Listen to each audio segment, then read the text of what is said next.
Before now, I was struggling a lot with reading my Bible. I remember last year I made a post. I talked about how I struggled to read my Bible because I wanted to start reading my Bible. I find it easy to pray. I was good, with prayer, but I said, I need to balance this. It's just like you are eating and you're not drinking water. But in my case, I felt like I was drinking water and I wasn't taking the proper food, because you need the word. Even though you pray so well, you pray so mightily, you need the word, because the word is like what guides you. There are sometimes you're in the spirit and you get to a place and the spirit wants to give you some utterance, but because you have not read the word enough, the expressions are limited. I discovered that last year, and I told myself I'm going to be a student of the word. I remember in my early days, I've read the Bible just like reading the Bible. I'll just read like I'm reading a book. So I'll just read a book, and I've done that a lot of times, read my Genesis, but I love the stories in the Bible, but I read them like a story. So I started to tell God, in my prayer times, I'm like, okay, I need to study the word. I'm beginning to see the need to study the word. Can you help me?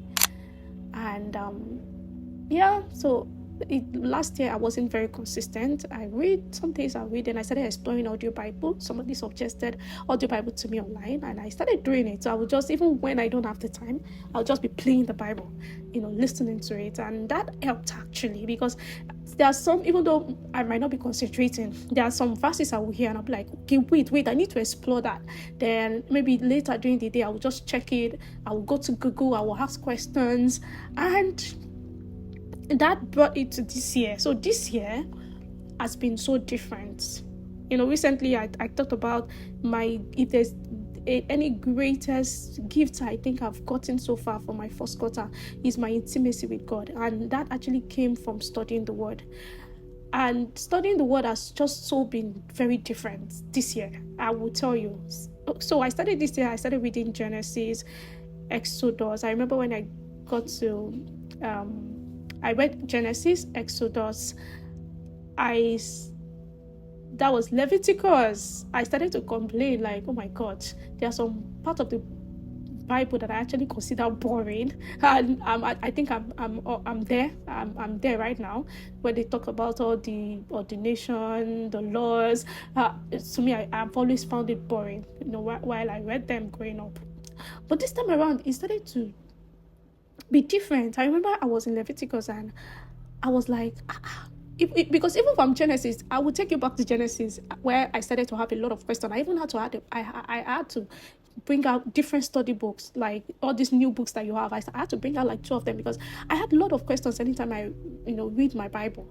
From Genesis, I started having questions about the person of Abraham, why Abraham was so much close to God, why God dealt with Abraham the way he dealt with him as compared to Moses. I started having a lot of questions, and I'll write them down and I will explore them. ChatGPT has actually been helpful as well. I started to ponder about the altar, what the altar really looked like, because if Moses had to kill animals on the altar, and it was considered holy and sacred, with the different things I was used to build it, the precious stones, the gold bones, and I was like, so at the end of the day, you kill an animal there, don't you have stains? A lot of questions that I've explored that, I've been able to get to a very good level. Maybe I can explore that with you another time. I have a lot of research that I've had to do. Then I remember I was in Leviticus and I started having a question like, wait, when it came to the children of Aaron, how the two of them, they were killed. And I was like, wait, God killed these 2 people. Yes, they didn't do exactly as God instructed. But at that moment, what I saw was Moses going to Aaron and asking Aaron why did he not finish the sacrifice, because according to the law, that sacrifice was meant to be eaten by the priest. And I had to pause, because I was like, but wait, Moses knows that this guy just lost his 2 sons. It's just like I try to relate it to today. Imagine you as a person losing your kids, and somebody is coming to you that you have to fulfill your duties, probably maybe at work, or you have to come and do what you need to do that you do every day. And I was like, but wait, does Moses have conscience? but why is Moses like this? What happened? Why is Moses? Then I started to compare that. Okay, I feel like Moses even dealt with people around him in terms of relationship the same way God dealt with him. But God, how do you decide how you deal with people? Why did you use this hand to deal with Moses and compared to how you dealt with Abraham? Then I was forced to go back to Genesis. And I started reading my Bible again from Genesis because I felt like I had missed out some details compared to how I was reading Leviticus, because I had a lot of questions. See, some days I might just read a verse and I'm there for an hour and more. I've used 2 hours. Like today now, I've been on this now for 2 hours. So I started to read the Bible differently. And I thought, okay, I need to go back because the way I am really exploring this Leviticus, I need to explore Genesis that way. I need to explore Exodus that way. So I went back and I started reading my Bible from the beginning again. And this was it started in March, because as at February, I already finished Exodus. Then I was in Leviticus, yes, in March. So I went back in the same March to Genesis. And believe me, it has been different. If you ask me what changed, it was because I think I asked God to help me, and I was really interested in really understanding the writer. So I wasn't just reading. I wanted to know what was in the author's mind. I wanted to understand why something was said. Like for instance, in the person of Abraham, I tried to understand why Abraham was the way he is. I traced it back. Why he was chosen, his history, his lineage, and what was in Sarah's mind when she did some of things. So it was I'm not just focusing on the main character of the chapter. I'm focusing on the different characters in there. I looked into Ishmael. I looked into Jacob. The story of Jacob, especially when the angels came to him while he was sleeping and he was struggling with the angel, or even why at the point when he was coming back, why the angel, touched his limb and he started limping. I just wanted to understand these things. And these things took me days, hours. And I'm sharing this because I'm saying that we really need to start studying the Bible differently. Yeah, but going back to what I was saying before, while I was studying about the story of the children of Israel.